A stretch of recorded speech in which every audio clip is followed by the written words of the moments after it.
सूरह कौसर कुरान की सबसे छोटी सूरह है, मगर उसका असर सबसे बड़ा है। सिर्फ 3 आयात, लेकिन उन 3 आयात में दुनिया भी है, आखिरत भी, रिस्क भी, इज्जत भी और दुश्मनों की शिकस्त भी। अल्लाह फरमाता है, इन्ना आतईना कल कौसर, हमने तुम्हें कौसर अता किया।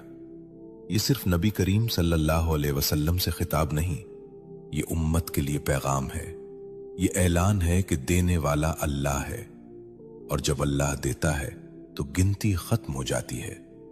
कौसर का मतलब सिर्फ जन्नत की नहर नहीं, कौसर का मतलब है खैर कसीर, बेशुमार भलाई, ऐसा रिस्क जिसमें कमी ना हो, ऐसी बरकत जिसमें जवाल ना हो।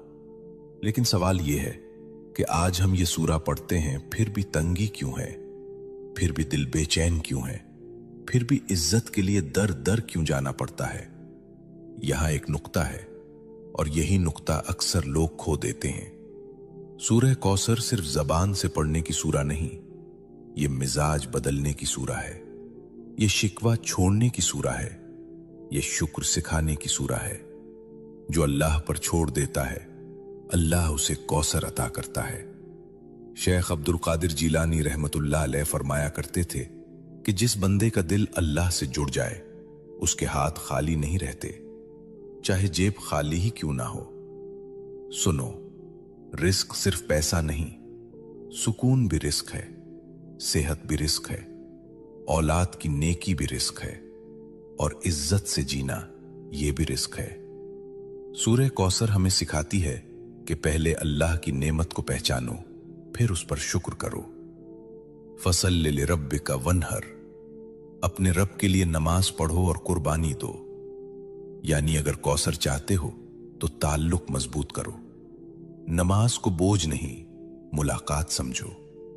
आज हम चाहते हैं कि रिस्क बढ़े, लेकिन नमाज टूटी हुई है। हम चाहते हैं कि बरकत आए, लेकिन शुक्र गायब है। यह सूरा हमें झुंझोड़ती है कि दुश्मनों से मत डरो, नजर वालों से मत घबराओ, हसद करने वालों को अल्लाह खुद काफी है। इन नशानिया का हुवल अबतर, तुम्हारा दुश्मन खुद कट जाएगा। ये वादा है, यह तसल्ली है, यह ऐलान है।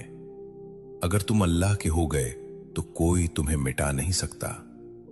यह सूरा दिल को हिम्मत देती है कि खामोशी में भी अल्लाह काम कर रहा है, कि सब्र में भी अता छुपी हुई है। लेकिन यहां एक और गहरा राज है जो अक्सर लोग नहीं जानते। वो राज ये है कि